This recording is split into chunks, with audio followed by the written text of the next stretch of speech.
রাঙার অবস্থা খুব ক্রিটিক্যাল শুনে প্রমিতা আর নিজেকে বাড়ির মধ্যে আটকে রাখতে পারেনি। সে হসপিটালে চলে এসেছে। এসে একলব্যকে জড়িয়ে ধরে বলে, আক্কু, আমার মেয়েটার কি হয়ে গেল আক্কু? ও কি ঠিক হবে না? ওকে যে ঠিক হতেই হবে আক্কু। ও ছোট থেকে অনেক কষ্ট পেয়েছে, অনেক লড়াই করেছে। আজ ও সুখের মুখ দেখতে পেত, কিন্তু কারা কারা এমন করলো ওর সাথে? একলব্য প্রমিতাকে সামলানোর চেষ্টা করে আর বলে, মা, আমি সব বুঝতে পারছি, কিন্তু কি করব মা? এখন যে ভগবান ছাড়া আমাদের আর কোনো কিছু করার নেই। আমাদের এখন ভগবানই ভরসা। এদিকে রাঙা রেসপন্স করতে শুরু করে। ডাক্তাররা এটা দেখে অবাক হয়ে যায়। ডাক্তারবাবু বলে, এই মেয়েটার মধ্যে আমি একটা জেদ দেখতে পাচ্ছি, হার না মানার জেদ। ও অনেক লড়াই করছে ফিরে আসার। ওকে আরও লাইফ সাপোর্ট দেওয়া হোক। আমরাও চেষ্টা করব ও যেন বেঁচে ফিরে আসতে পারে। ওর এই লড়াইকে আমরা সম্মান জানাবো। ওর এই লড়াইকে ওকে হারতে দেব না। আমরাও চেষ্টা করব যাতে ও জিততে পারে ওর এই লড়াইয়ে। এদিকে প্রমিতা বারবার একলব্যকে বলতে থাকে যে রাঙার যেন কিছু না হয়, রাঙা যেন আবারও তাদের কাছে ফিরে আসে। একলব্য বলে, মা, রাঙার কিছু হবে না।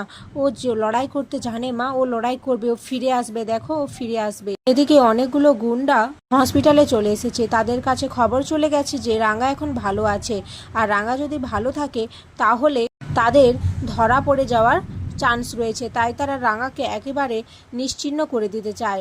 রাঙাকে তারা মেরে ফেলতে চায় একেবারে, যাতে রাঙা আর বেঁচে উঠে তাদের না ধরতে পারে। এদিকে ডাক্তারবাবু এসে প্রমিতা আর একলব্যকে জানায় রাঙা এখন ভালো রয়েছে। আর রাঙার মধ্যে তার মধ্যে যে জেদরা তারা দেখতে পেয়েছে সেটা দেখে তারা অবাক হয়ে গেছে। রাঙা নিজের অদম্য জেদের জন্যই আজ চিকিৎসায় সাড়া দিতে পারছে। যে মেয়েটার বাঁচার কোনো চান্সই ছিল না, সেই মেয়েটা নিজের ইচ্ছের জোরে আজ চিকিৎসায় সাড়া দিতে পারছে। আমরাও চাই ও যেন খুব বড় তীরন্দাজ হয়ে ওঠে। আর ভয়ের চিন্তা নেই, ও এখন অনেকটাই সুস্থ হয়েছে। অন্যদিকে সভ্যকে কেউ ফোন করে বলে তার স্ত্রী এখনও প্ল্যাটফর্মে ভিক্ষে করছে। সভ্য ফোনটা পেয়েই তড়িঘড়ি ছুটে চলে যেতে চায়। সে ভাবতে পারছে না বৃন্দা এখনও ভিক্ষে করছে। সাত্তকী সভ্যকে এভাবে তাড়াহুড়ো করে কোথাও যেতে দেখে বলে, এ কি দাদা, তুই কোথায় যাচ্ছিস? এটা শুনে সাত্তকী মনে মনে খুব ক্ষুণ্ণ হয়। সে বলে, রাঙা নেই, আর বড় বৌদিও ছিল না। আমি বাড়িতে খুব ভালো ছিলাম, কিন্তু এখন আবার বড় বৌদি ফিরে আসতে চাইছে। ধুর, ভাল লাগে না। দাদা দাঁড়া, আমিও তোর সাথে যাব। এই বলে সভ্য আর সাতকে একসাথে প্ল্যাটফর্মে যায়। ওখানে যেয়ে সভ্য দেখে বৃন্দা সত্যি সত্যি ভিক্ষে করছে। বৃন্দাকে দেখে সভ্যর খুব মায়া হয়, খুব কষ্ট লাগে। আসলে সভ্য তো বৃন্দাকে খুব ভালোবেসেছিল। এদিকে বৃন্দা সভ্যকে দেখে মনে মনে ভাবে, সভ্য তো আমাকে দেখছে, ও কি আমাকে বাড়ি ফিরিয়ে নিয়ে যাবে না? না না, তা কি করে? ও নিশ্চয়ই আমাকে বাড়ি ফিরিয়ে নিয়ে যাবে। যেমন বোকা আমার বরটা, ওকে বোকা বানানো সত্যিই খুব সহজ। যে করেই হোক আমাকে বাড়ি ফিরতে হবে, আর আমার প্ল্যানটা সাকসেস করতে হবে। এরপর বৃন্দা সভ্যর কাছে গিয়ে সভ্যর সাথে নাটক করা শুরু করে দেয়। কান্নাকাটি করতে থাকে আর বলতে থাকে, সভ্য, আমার ভুল হয়ে গেছে, আমাকে প্লিজ ক্ষমা করে দাও। আমি না বুঝতে পারিনি যে আমি এত বড় একটা অন্যায় করে ফেলবো। সভ্য বলে, বৃন্দা, তুমি নিজের ভুল বুঝতে পেরেছো, এটাই অনেক। তুমি এবার বাড়ি ফিরে চলো। এরপর সভ্য পাঞ্চালীকে ফোন করে জানিয়ে দেয় যে সে বৃন্দাকে নিয়ে বাড়ি আসছে। পাঞ্চালী সবটা শুনে সভ্যকে বলে, দেখ বড়দা, বড় বৌদিকে আমার বিশ্বাস নেই, আবারও হয়তো নতুন কোনো নাটক করছে।